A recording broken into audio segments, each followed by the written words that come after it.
Bonjour à tous et bienvenue dans Voyons voir. Dans ce numéro, direction la station du Mont d'Or dans le Sancy. Ici, comme dans la plupart des stations, depuis 3 ans, le manque de neige et l'inversion des températures offrent l'opportunité à l'équipe de la station de proposer des activités alternatives au ski et pleines de sensations. Nous avons rendez-vous avec Jacques Flores, responsable animation. Il nous attend pour une session d'airboard. Donc on va aller faire un petit tour d'airboard. L'airboard, c'est cette luge gonflable sur laquelle on va être à plat ventre, la tête la première, on est au ras du sol. Donc c'est un engin qui peut être dangereux, donc on va vous donner quelques consignes de sécurité pour être sûr d'être en sécurité. Le plus important, c'est de savoir s'arrêter, de savoir tourner, de savoir freiner. Et une fois qu'on sait faire ça, après, on pourra prendre pleinement de plaisir.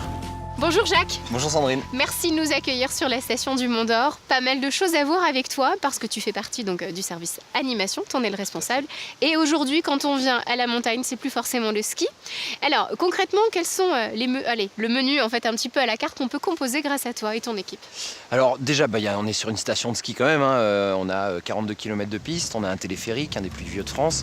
On a 3 télésièges, on a 8 téléskis, on a un tapis remonte-pente aussi. On a quand même un gros secteur hors piste aussi. Donc quand il y a de la neige, on peut faire énormément de ski ici. On est relié avec la station de Superbès qui double domaine aussi quand la liaison est ouverte. À côté de ça, on peut faire plein de choses. On a une piste de luge qui est animée avec des mascottes, avec donc le tapis remonte-pente. On a un circuit de motoneige électrique pour les enfants aussi. C'est quelque chose d'assez unique dans la région en tout cas. Et puis on a des activités hors ski, type l'airboard, type le fat bike et des activités été aussi dont on pourra reparler à l'occasion. Alors, tu as choisi pour la première partie de cette émission l'airboard. Concrètement, qu'est-ce que c'est?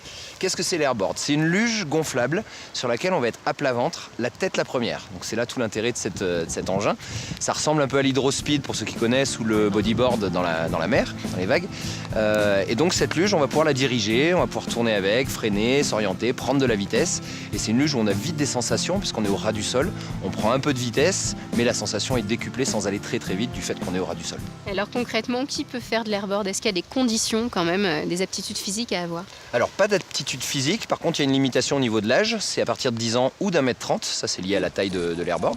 Et après tout le monde peut le faire, sportif ou non, skieur ou non, et en un quart d'heure tout le monde est capable de se diriger et de prendre du plaisir rapidement. Et l'équipement pour parer à la sécurité, c'est quoi? Donc l'équipement obligatoire que l'on fournit nous, c'est un casque, c'est des genouillères, puisqu'on a les jambes qui traînent un petit peu dans la neige, donc c'est pour le confort. On conseille aux gens d'avoir des gants et éventuellement un masque de ski selon les conditions. Voilà. Au niveau de la réservation, alors comment ça se passe une séance avec toi? Ou du moins ton équipe, je crois que vous êtes... Séance, alors nous en fait c'est un moniteur ESF qui encadre l'activité. Donc une séance dure 1h30, il y a 10 minutes d'équipement, 10 minutes de briefing et après on est parti sur les pistes et on fait une série de petites descentes. D'abord lentement pour être sûr que tout le monde ait bien saisi les consignes de sécurité. Et une fois que tout le monde est à l'aise, là on peut commencer à envoyer un petit peu plus. Sensation assurée. Donc là, au niveau de la station, on va pouvoir en profiter en ce moment pendant les vacances. Au-delà de ça, l'été, comment est-ce que toi tu gères les animations en fait dans la station? Qu'est-ce qu'on peut faire à la montagne l'été? Alors c'est là le gros intérêt aujourd'hui de notre station, c'est de se développer sur l'été. On a une grosse clientèle de curistes qui vient là déjà toute la période d'avril à novembre. Donc il faut qu'on leur propose des activités. Donc il y a énormément de randonnées, il y a énormément de choses à voir ici, des cascades, des lacs à visiter. Il y a des réserves naturelles aussi, donc avec beaucoup de choses à mettre en valeur et des patrimoines à préserver, bien sûr, au niveau de la faune et de la flore. On a un téléphérique qui permet d'accéder au toit de l'Auvergne, ça c'est pas rien, le puy de Sancy à 1886 mètres. Et puis on est en train de développer, cette année on avait, depuis 2 ans maintenant, on a une activité qui s'appelle le Fat Scoot. Donc là c'est une trottinette de descente avec des gros pneus, où on a un parcours aménagé avec des modules en bois, des virages relevés, etc. Très ludique, très familial. Et cette année, normalement, on sort une grosse nouveauté, une tyrolienne à virage. J'espère qu'on se reverra pour en reparler. Effectivement, on se donne rendez-vous pour l'heure. Nous, on va tester l'airboard, donc on a un petit peu démarré ce matin, mais on va continuer la descente. Et cet après-midi, tu m'as donné rendez-vous avec du fat bike. Là, on va voir aussi, mais c'est ça la montagne aujourd'hui, c'est pas que du ski. Merci beaucoup, Jacques. Et puis, allez, on se rééquipe, c'est parti. Avec plaisir, c'est reparti. C'est parti.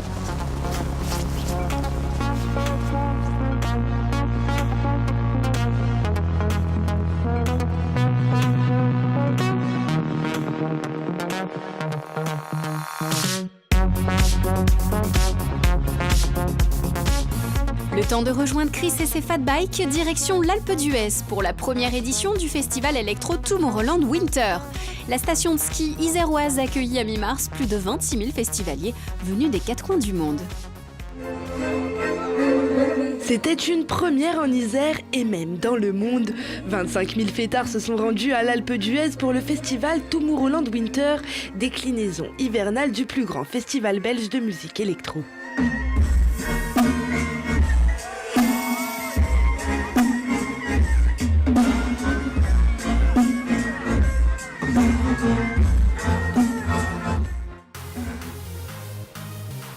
Déjà à l'atterrissage des festivaliers, l'événement s'annonçait grandiose avec un avion spécialement floqué pour l'occasion.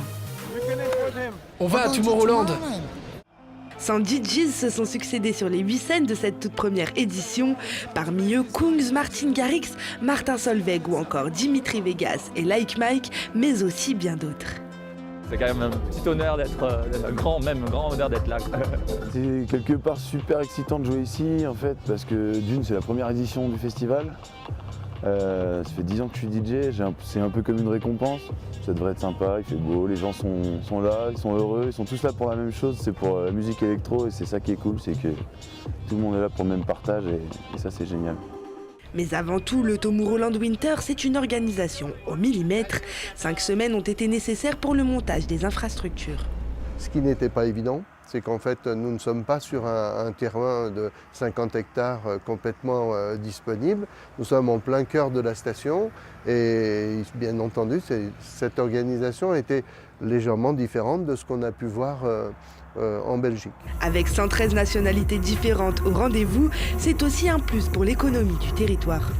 Le résultat est très positif.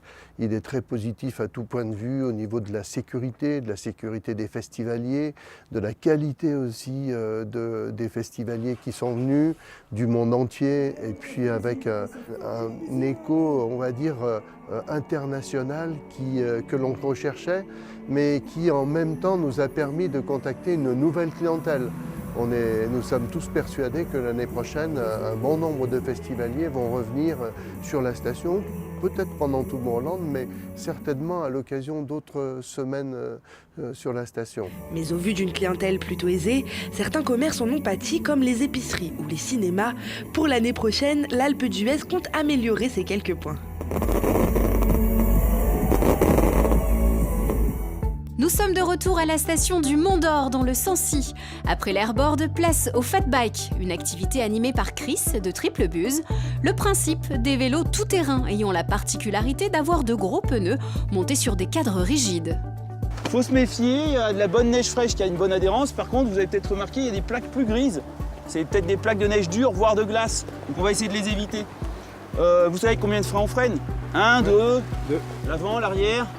L'arrière. Toujours avec les 2 freins, d'accord? Plutôt on commence par l'arrière et ensuite on appuie sur le frein avant. On freine toujours des 2 freins, ok? Si ça descend, vous ne vous sentez pas trop à l'aise, vous pouvez baisser la selle avant de démarrer. C'est bon pour vous? C'est cool. Vous avez les masques? Bon. Parce que les flocons là, il y en a pas mal. Bonjour Chris. Bonjour Sandrine. Merci beaucoup de prendre le temps pour nous. Tu nous accueilles autour d'une activité Fat Bike. Alors concrètement, on le voit, c'est cet engin. Mais quelles sont les particularités techniques de ce vélo? Bon, déjà, ça s'appelle Fat Bike, mais en fait, c'est pas le vélo qui est gros. Vous avez remarqué, c'est plutôt les pneus. Hein. Donc, l'avantage de ces gros pneus, c'est qu'ils vont donner beaucoup d'adhérence sur la neige, sur le sol glissant, et puis de l'aisance aux pratiquants. Quelqu'un qui fait jamais de vélo, si on lui met des pneus très fins, il est assez instable. Alors que là, un débutant, sur des gros pneus comme ça, un peu sous-gonflés, il se sent très à l'aise, très stable. Et il arrive à descendre, du coup, dans la neige, comme aujourd'hui. Donc voilà, c'est la question que j'allais te poser. Est-ce que c'est vraiment ouvert à tout le monde concrètement? Qui peut faire du Fat Bike? À peu près tout le monde. Il y a quand même un petit détail pour nous, c'est qu'on ne prend pas les enfants d'1,45 m, il faut qu'ils soient plus grands. Bah, c'est juste par rapport à la taille du vélo. Mais ils font des petits Fat Bike. Mais sinon, à peu près tout le monde, faut imaginer qu'on peut tomber quand même. Donc il faut avoir les os un peu solides. Mais on va doucement. Hein. Alors concrètement, si on veut réserver avec toi, comment ça se passe? Comment se déroule déjà la réservation et ensuite la session avec toi? Qu'est-ce que tu proposes? Alors nous, il y a 2 options pour réserver. Vous pouvez contacter la station du Mont d'Or ou sinon vous allez sur le site de l'Office du tourisme du Sancy. Et puis vous trouvez l'activité Fat Bike au Mont d'Or. Et puis s'il y a de la neige, on le fait à la station. Dans ce cas-là, on le fait par le téléphérique. C'est le soir quand il n'y a plus de skieurs. Parce qu'on ne mélange pas les skieurs avec les Fat Bike, on a peur qu'il y ait des collisions. Donc on monte en téléphérique. Donc on est vraiment sur les pistes en fait. On descend sur la piste, chemin, à la fin du jour, plus de skieurs, les pisteurs descendent avec les derniers skieurs et on a la station pour nous et on fait une descente du sommet jusqu'à la ville du Mont d'Or. Ça dure combien de temps à peu près? Ouais, ça va durer 1h30, mais avec pas mal de pauses et puis voilà, une bonne heure en tout cas. Bon, en tout cas, de l'énergie, de la bonne humeur. Et concernant le matériel, alors on s'équipe comment pour faire ce Comme au ski par contre là. Ouais. Là, comme au ski, bien couvert, bien chaud, des bons gants. Nous, on fournit les casques, on fournit les lunettes si les gens n'ont pas de lunettes, s'il neige, on peut fournir des masques et voilà. Concrètement, à quoi est-ce qu'il faut s'attendre quand on fait cette activité? On vous a vu là tout à l'heure aller dans les arbres, un peu d'aventure, un peu de sport. C'est quoi cette sensation de ces pneus sur la neige? Bah, c'est assez nouveau, donc vous dire à quoi ça va ressembler, c'est pas facile, il faut vraiment essayer. Ceux qui savent faire du vélo vont être surpris. La roue avant peut flotter un peu sur la neige comme en ski si on va un peu vite. Et puis s'il n'y a pas de neige aussi, on peut rouler sur la terre, ça c'est sympa. Ouais, donc au-delà de cette saison hivernale, on peut retrouver le fat bike dans les Monts d'Or alors? Ouais, tout à fait. On va faire des activités. S'il n'y a pas assez de neige à la station ou si la station est fermée, alors on fait des descentes, plutôt des descentes. Et on monte avec un minibus, une remorque, et on fait descendre les groupes par des descentes. Et puis on remonte pour faire une deuxième descente à un autre endroit, une forêt, un chemin, enfin ça peut être plein de choses. En tout cas, de la découverte du territoire. Alors grâce à toi, cette station peut proposer différentes activités. On vient plus au Mont d'Or uniquement pour skier, faire de la luge. Il y a du fat bike. Quelles sont les autres activités dans lesquelles tu emmènes les gens au quotidien? Alors moi, en plus d'être moniteur de VTT, je suis aussi accompagnateur en montagne. Donc on leur propose de faire de la raquette, on leur propose de les former aux avalanches avec des DVA, détecteurs victimes d'avalanches. On leur fait fabriquer des igloos, plein de choses, plein de choses, quoi. C'est ce que j'allais dire, on a l'impression qu'aujourd'hui la montagne est à la carte et vraiment on en a pour tous les goûts. Version été, ça donne quoi le fat bike? On va où? Alors version été, le top c'est les chemins accidentés, racines, cailloux, parce que le pneu sous-gonflé va gommer tout ça. Et on a l'impression que dans un chemin très accidenté, c'est lisse, pratiquement lisse. On roule sur une voie de chemin de fer, on n'a pas l'impression qu'il y a des travées, quoi. Ok, et ben en tout cas on peut te voir pendant toute l'année, c'est ce qu'il faut comprendre un peu tout ça. Merci beaucoup, c'est parti, allez, je vais tester aussi quand même un petit peu. Tu veux essayer? Ouais, allez. Est-ce que je baisse un peu la selle? Ouais, on essaye un peu, on l'ajuste parce que je pense que déjà... On peut la baisser un peu, tu seras plus stable. Hein. On gonfle bien les pneus, c'est parti. Et t'hésites pas, tu bloques les deux freins avant de partir là tout de suite. Ok, oui, ouais, parce que sinon... t'hésites pas à te mettre un petit peu sur l'arrière, puis si tu le sens, tu les rejoins. Oh là là, et si je le sens aussi, je tombe. La neige, il paraît que ça fait pas trop mal. Tu freines bien des deux freins, pas trop fort. Ok, nickel, merci Chris. Allez.